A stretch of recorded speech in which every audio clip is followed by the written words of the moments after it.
Alright, the urge to brag has kind of overridden my usual judgment.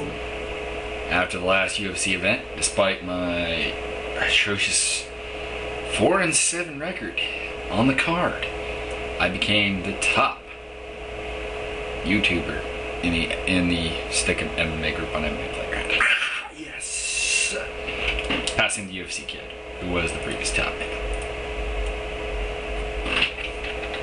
Alright, the Ultimate Fighter finale, I've decided I will do it despite the fact that the card is probably nowhere near done because there's a lot of guys from the show not on it. In fact, there's one that is, and that's Matt Brown.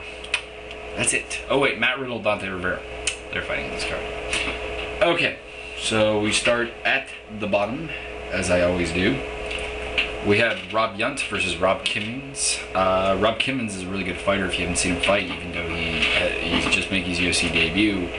But he's a really good fighter. Rob Yunt, hadn't really seen much of him. He was tapped out by Ricardo Almeida in relatively short order. That being said, I mean, Almeida is a great jiu-jitsu guy. So it's been a little bit hard for me to kind of predict this fight because I'm just really not sure what Yunt's capable of doing. It was really going to be Alessio Sakara versus Yunt. And that was also a hard fight to pick because Yunt was still in it. But Rob Kimmins is such a solid fighter. He's really good at what he does. He's well-rounded. I see him probably getting a TKO in the second round over Rob Yunt just because not terribly impressed with Rob Yunt, but I am kind of allowing for the fact that it was Ricardo Almeida, a world-class opponent he fought, and we'll see. I'm taking a bit of a wait-and-see attitude with him. Matt Riddle, Dante Rivera. They had not necessarily beef on the show, but a lot of back-and-forth banter. I'm taking Matt Riddle by unanimous decision. I'm a big fan of, experience is a big way to pay off, but Dante is not a good wrestler, and his stand-up is not great either. He is really just a BJJ guy, and it becomes a little bit hard for BJJ to triumph out in the face of wrestling. Matt Riddle's wrestling, and he does have submission defense. I mean, he held off Tim Crater and Dan Simler in the fights in the show. Dan Simler didn't really try anything, but Tim did. I mean, Tim did catch him, but Tim's a black belt. Dante is not. I'm actually going to change the Kimmins fight to a submission, just because Almeida got him kind of easily, and Kimmins is a good submission. So I'm going to go with the submission, actually, in the second round, and change that up. But I'm going with Riddle by UD because Rivera's a tough guy, hard to finish, but I don't see Riddle in the same light that they did on TUF, thinking he was like this really good fighter, but I do see him as a guy with a bright future if he matures and gets into a good camp. Matt Brown versus Matt Arroyo. Again, going back and forth on this. Basically, when I break it down, Matt Brown has the better stand-up. It's Matt Arroyo's stand-up, not very good. Matt Brown, I think, doesn't necessarily have the better wrestling, but I think he has slightly better wrestling due to the fact that he is a legitimate 170er. I'm assuming this fight's taking place at 170. And Matt Arroyo's, he's a 155er, really. Just a size different type thing, although Matt Arroyo did take out John Colossi. He's a much bigger guy, but John Colossi was not the wrestler Matt Brown is. But like I said, I've been going back and forth on this. I'm going to take Matt Brown by TKO, but I wouldn't be surprised if I go past when it comes around time and I have Matt Arroyo picked. It's a really good fight. It really is. It's going to depend if Arroyo can get him down, and if it stays on the feet, Matt Brown wins. If it goes to the ground, Matt Arroyo wins. Because Matt Brown, despite the fact that he's pretty good on the ground, when he gets caught and stuff, he does tap, and Matt Arroyo is a very good ground specialist. But at this point, I'm just going to go with Matt Brown. Dustin Hazlett, Josh Berkman. Taking Berkman by UD. This is another fight I've gone back and forth between. Dustin Hazlett is a better fighter than Josh Berkman, but he is a smaller fighter. And on the feet, I think it's fairly even. I think Dustin has the advantage in reach and speed. I think Josh, however, has the advantage in power and technique. I think if Hazlett can get this down, he will win. I just don't think he will. Or if it does, I think Berkman will be on top. I don't know. I just got to go with Josh Berkman and hope he doesn't gas.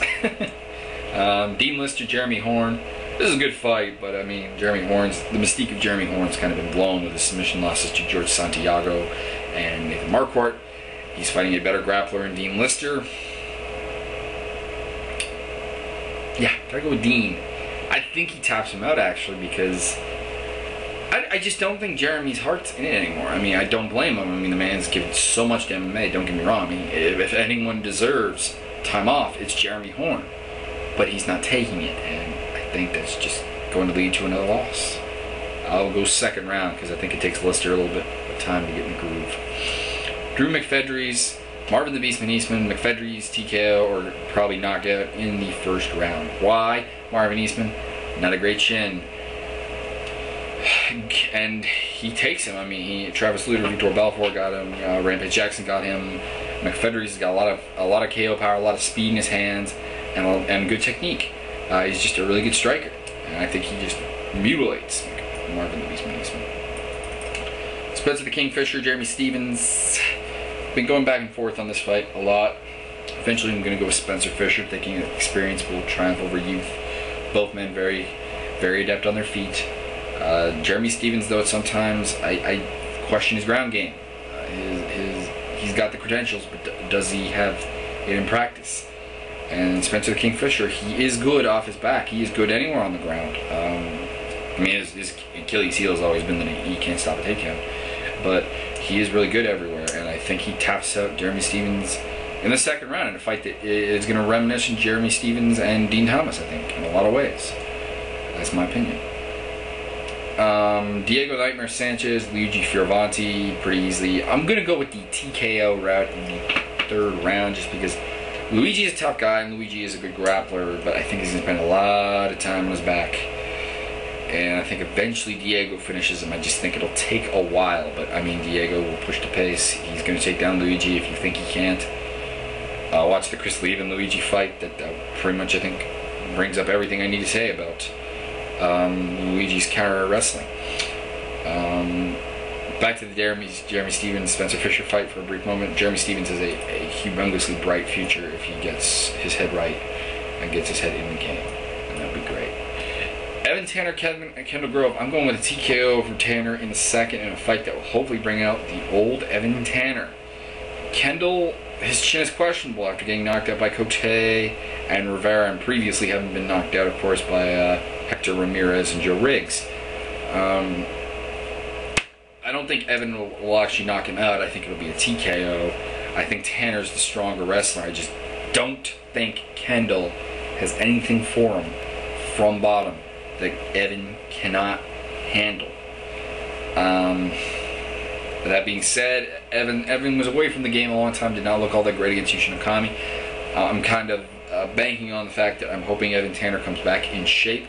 Basically, I'm using the opposite strategy as with Jeremy Horn, although I think even in shape, Jeremy Horn in the game loses to Dean Lister, but I think it's by decision instead of submission, and I'm hoping Evan Tanner comes back with a vengeance, and if he doesn't, it's going to depend on how the fight goes, but if he doesn't, I think his career as a top middleweight is over. So let me know what you think in form of comment or video response or anything, and I will see you whenever the next event is. I don't like to promise which event I'm going to do, but whatever I do next.